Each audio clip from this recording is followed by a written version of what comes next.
중국에서 탄생한 황하 문명이 성립된 시기에 대해서는 기원전 7000년, 5000년, 2000년 등 다르게 해석되고 있습니다.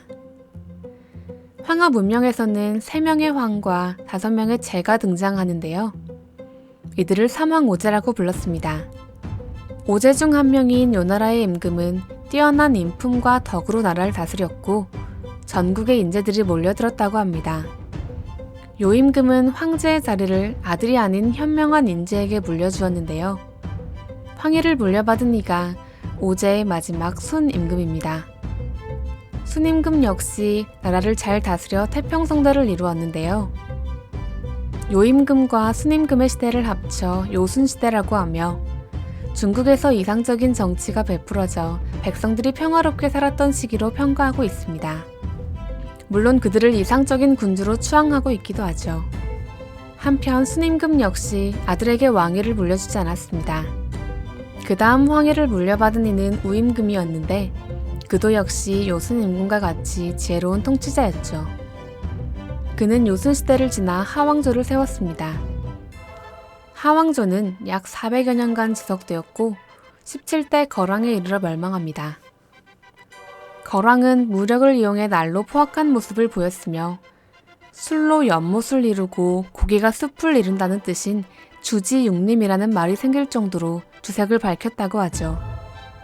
그의 포악함을 참지 못한 신하 성탕이 거랑을 죽이고 기원전 1600년 상나라를 건국합니다. 상족이 세운 나라라 하여 상나라로 불렸지만 19대 왕인 반경이 도읍을 은호로 옮기고 쇠퇴에 가던 은왕조를 중흥시키면서 이후 은왕조로 불렸습니다. 은왕조의 마지막 왕은 주왕인데요. 그의 아내였던 절세미녀 달기는 사람들에게 잔인한 형벌을 가하며 즐겼던 것으로 유명합니다. 주왕과 달기는 주지육림을 즐기며 포악함이 날로 커져갔고 보다 못한 주무왕이 걸기하여 은을 멸망시키고 주왕조를 세웠습니다. 주무왕은 자신의 친족과 개국공신들에게 지방의 영지를 하사하여 다스리게 했는데 이를 봉건제라고 합니다. 이후 13대 평왕은 이민족 건륭족의 침입을 피해 수도를 낙양으로 옮겼고 이로써 서주시대가 끝이 나면서 동주시대가 열리게 되었습니다. 당시 주왕실은 봉건제의 폐해로 인해 강력한 제후들이 생겨남에 따라 힘이 없었는데요. 그 가운데 패권을 잡은 5제후를 춘추5패라고 합니다. 기원전 453년 그 중 하나인 진나라가 조나라, 위나라, 한나라로 분리되면서 전국시대가 시작됩니다.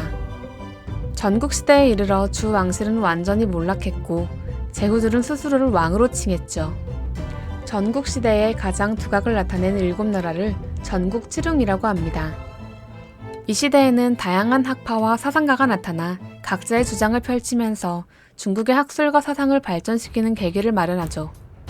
기원전 221년 진나라가 중국 역사상 최초로 통일을 이룬 후 진의 첫 황제인 진시 황제는 봉건제를 폐지하고 군현제를 실시해 강력한 중앙 집권 체제를 확립합니다. 주요 사건으로는 분서갱유와 아방궁과 만리장성 등 대규모 공사가 있죠. 또한 진나라는 엄격한 법으로도 유명합니다. 시황제가 죽은 후 다음 해인 기원전 209년 진승 오광이 반란을 일으켰는데요. 이 반란으로 진나라 타도를 외치는 인물이 등장했는데 대표적으로 유방과 항우가 있습니다. 진을 멸망시킨 유방은 한을 세웠고 항우는 초를 세웠습니다. 한편 유방의 주변에는 명장과 명참모들이 있어 그들과 함께 나라를 다스렸습니다. 그러나 항우는 참모들을 믿지 못하여 충언도 듣지 않은 탓에 유방을 죽일 수 있는 기회까지 놓치게 되었죠. 결국 유방은 항우를 물리쳤고 한나라가 중국 천하를 통일하게 됩니다. 한 고조는 봉건제의 장점과 군현제의 장점을 살린 궁극제로 한 왕조의 기틀을 잡습니다. 한나라의 체계적인 중앙집권 체제는 오늘날 중국의 정체성을 확립하는 계기가 되었죠. 이후 한나라는 14대 평제 때 신하 왕망의 반란으로 멸망하였고 이후 신나라가 건국됩니다. 그러나 신나라는 15년 만에 멸망했고 광무제 유수가 다시 한 왕조를 세우면서 후한이 건국되었습니다. 광무제는 내치에 힘을 쏟으며 경제와 사회를 안정시켰습니다. 후기로 접어들면서 외척과 환관들로 인해 정치가 문란해졌고 백성들의 생활은 피폐해져 갔습니다. 이때 장각이 태평도라는 종교단체를 조직하여 세력을 확장해갔고 호환 왕조 타도를 외치며 반란을 일으켰습니다. 이후 수많은 군벌들이 난립하면서 중원은 다시 혼란에 빠지게 되었는데요. 이 시기가 바로 유명한 삼국지의 배경이 된 삼국시대입니다.